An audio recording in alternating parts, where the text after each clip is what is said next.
లత గారి ఆధ్వర్యంలో జూన్ 15-16 తారీఖుల్లో గానగాపురం యాత్ర మధుకరి సేవ సంప్రదించండి.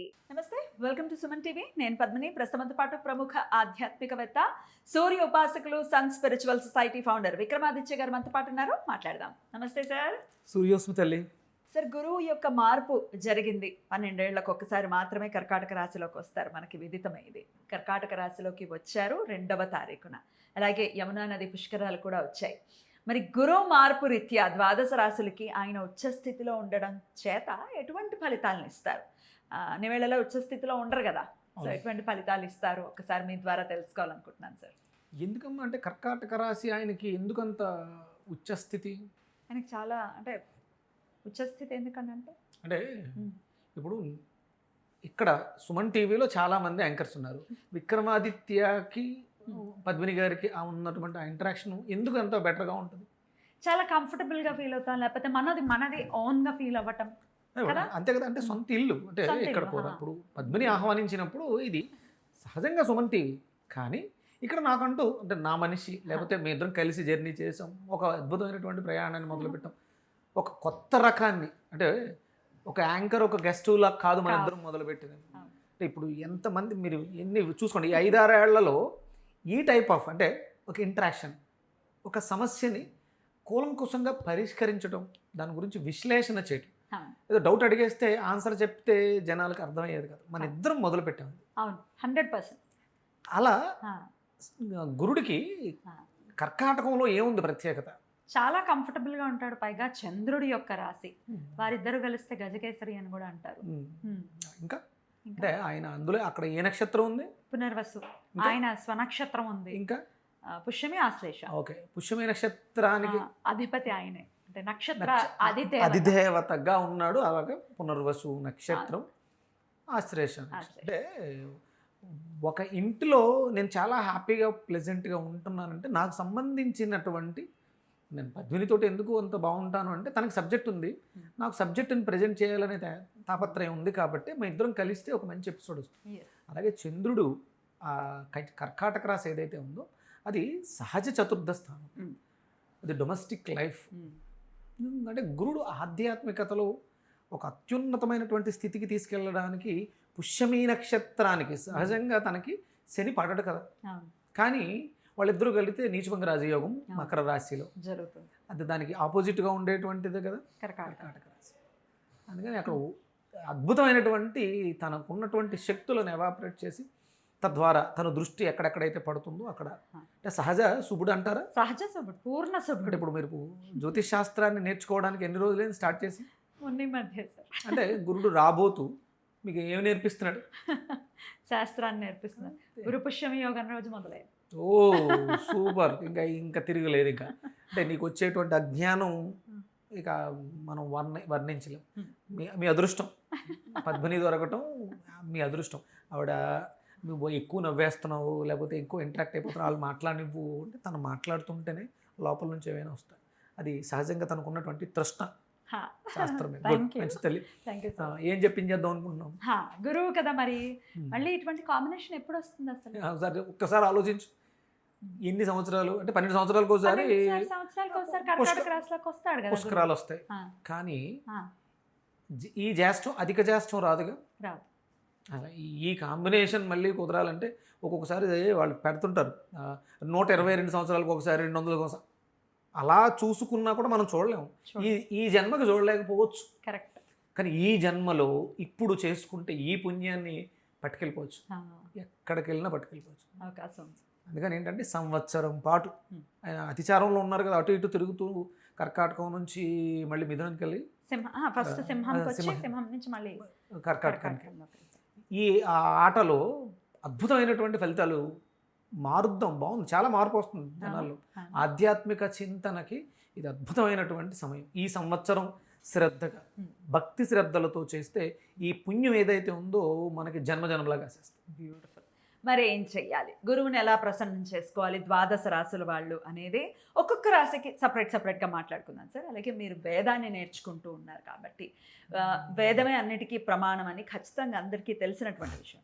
వేదం ఇచ్చినటువంటి మంత్రాలు ఎవరెవరు ఏమేం చేసుకోవచ్చు, అలాగే ప్రతి పూజ కానీ అసలు ప్రతి నిత్యం కూడా మనకి సంకల్పం అనేది ఖచ్చితంగా ఉండాలి కదా. సంకల్పం లేకపోతే వృధా అమ్మ. ఆ, సంకల్పం లేని correct. జీవితం, గమ్యం లేని ప్రయాణం ఆ. ఎలా అయితే వృధావో మనకు సంకల్పం ఉండాలి. రైట్. మరి సంకల్పం కూడా ఎలా చెప్పుకోవాలి? ఒక మంత్రం చేసేస్తున్నాం కాదు, దానికి సంకల్పం ముందు చాలా గట్టిగా మనస్ఫూర్తిగా గనక కోరుకుంటే ఖచ్చితంగా జరుగుతుంది. ఈ సంకల్పం ఎవరికి తెలియడం కోసం అమ్మా? ముందు మనకి తెలియాలి, ఎవరికో కాదు. లోపల తెలియడం కోసం. అంటే నువ్వు సంకల్పం చెప్పకపోతే భగవంతుడికి తెలియదా? కాదు. భగవంతుడికి అంతా తెలుసు, సర్వాంతర్యామి. కానీ అది నీ లోపల నాటుకుపోవాలి. ఎగ్జాక్ట్. చేసేది నేను, ఫలితం కావాల్సింది నాకు. Right. అది శివుడికి చెప్తున్నావంటే నీలో ఆత్మకారకుడికి నువ్వు తింగరేసాలు ఎగు. ఇది నీ సంకల్పం, ఇది నీ టార్గెట్, దాని మీద దృష్టి పెట్టు. Right. అంటే ఇప్పుడు మనం ఉన్న ప్రాంతం, పరాభవనామ సంవత్సరం, ఉత్తరాయణం, ఆ, ఇలా ఇవన్నీ ఎందుకు చెప్తాము అంటే లోపల ఉన్నటువంటి మనకి లోపలికి మనం ప్రయాణం చేయడం కోసం. Right. మనకే వినాలి, మనమే వినాలి. Right.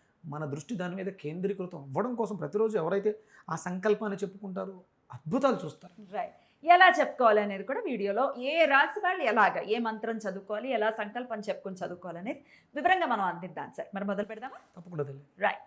మరి మేషరాశి వారు ఎలా సార్, గురుడు ఎటువంటి ఫలితాలను ఇవ్వబోతున్నారు మేషరాశి వారికి?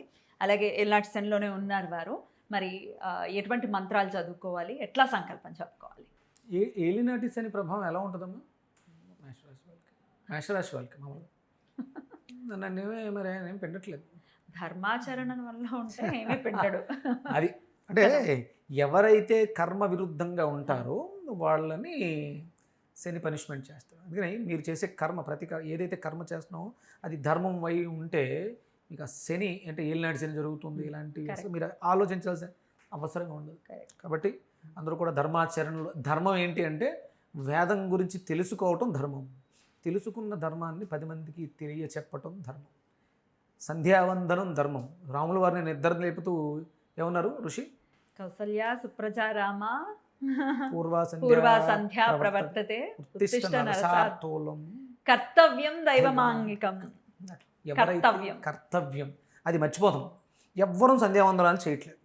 అందుకనే అంటే ఆ సంధ్యావందనాలు ఆపోహిస్తామయో భువః, ఈ ఉదకాలు జల్లుకుంటూ ఈ ఉదకము నన్ను శాంతింపచేయగలదు. అంటే భూమి ఇంత వేడెక్కిపోవడం కారణం ఏంటంటే సంధ్యావందనాలు లేవు. స్వామి చుట్టూ అసురులు ఉన్నారు కాబట్టి ఎండ ఎలినినో ఏదో అంటారు కదా, ఇవన్నీ. అందుకని సంధ్యావందనం కర్తవ్యం. దీన్ని దృష్టిలో పెట్టుకోండి. ఇది కేవలం అంటే నాకు గుర్తు చేస్తూ ఉండు ఒక మేషరాశి వాళ్ళే కాదు, ప్రతి రాశి వాళ్ళు కూడా ఈ కర్తవ్యాన్ని నిర్వర్తించవచ్చు. ఇప్పుడు మరి ఏలినాటి శని ప్రభావం మేషరాశి వారికి బృహస్పతి ఎన్నో ఇంట్లోకి వస్తున్నారమ్మా? బృహస్పతి 4వ ఇంట్లోకి, సహజ చతుర్థ స్థానంలోకే. అంటే ఏముంటాయి అక్కడ? ఇళ్ళు, తర్వాత డొమెస్టిక్ లైఫ్, కార్లు, మదర్, తల్లి ఆరోగ్యం మెరుగుపడటం ఇవన్నీ ఉంటాయి. ఇవన్నీ చూసా.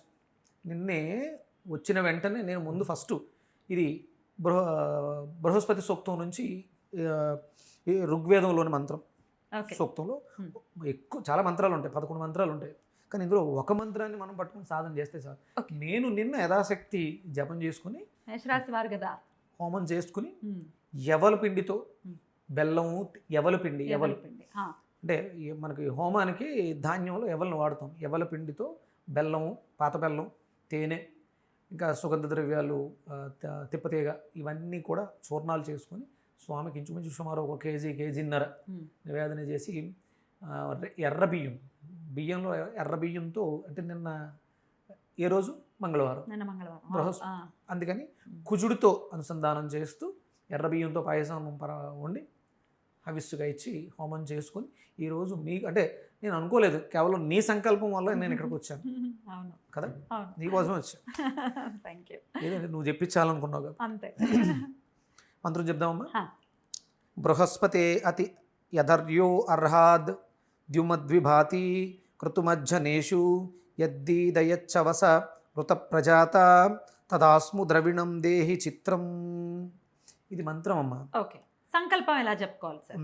అంటే దాని అర్థం ఏంటంటే వేదజ్ఞానం, మేధాశక్తి, యజ్ఞ సామర్థ్యం, ధార్మిక ఐశ్వర్యం, సత్ప్రోత్పాది సంపద, కీర్తి, శ్రేష్టమైన పూజనీయమైన తేజస్సు ప్రజలలో జ్ఞాన సంకల్ప శక్తిని ప్రకాశింపచేస్తుంది. ఇది దాని అర్థం. ఇక మనం అంటే ధార్మిక ఐశ్వర్యం, అద్భుతం. అది ఇంకా దానికి మనం సుస్థిరం, అది ఇంకా సుస్థిరంగా ఉంటుంది.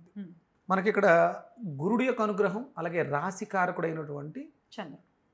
కర్కాటక రాశిలో ఉన్నాడు. మేషరాశి వాళ్ళకి రాశ్యాధిపతి ఎవరు? కుజుడు. కుజ అనుగ్రహ ప్రాప్త్యర్థం. ఇక్కడ ఏమన్నాం?